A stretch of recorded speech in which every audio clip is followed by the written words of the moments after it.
আজকে ডরি তুই তো শেষ। এটা তো সময় বলে দিবে। রাক্ষস শাকচুন্নি, তুই অনেক মানুষকে জ্বালিয়েছিস, আর জ্বালাতে তোকে দিব না। এবার যুদ্ধ শুরু করা যাক। তোর যেমন ইচ্ছে, তবে এটা সামলা। এমন ছোট ছোট জাদু আমার কিছুই করতে পারবে না। হা হা হা। তবে এটা তুই সামলা।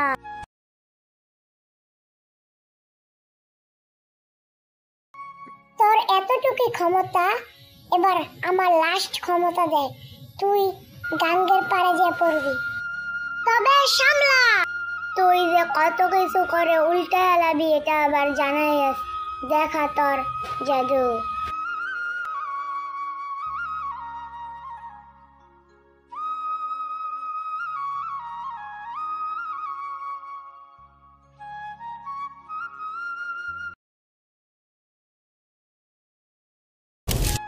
তুই মানুষকে অনেক জ্বালিয়েছিস, তোর এভাবে মৃত্যু হওয়া দরকার ছিল। শয়তান ডাইনিকে তো মেরে দিয়েছি, এখন আমি চলে যাই।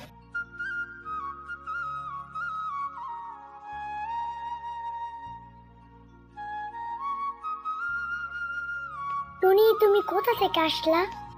নীলা, তোমার যদি জানার এতই কৌতূহল থাকে তবে শোনো। আজকে আমি তোমার সাথে দেখা করতে আসছিলাম, সেই সময় দুষ্টু ডাইনির সাথে আমার দেখা হয়। সে আমাকে হুমকি দেয় তার সাথে যুদ্ধ করতে। পরে তার সাথে যুদ্ধ করার পর সে হেরে গেছে এবং সে মারা গেছে। আপনারা যদি নেক্সট পার্ট চান অবশ্যই কমেন্টে বলে যাবেন। আপনারা কমেন্টে বলে গেলে আমরা নেক্সট পার্ট দিব।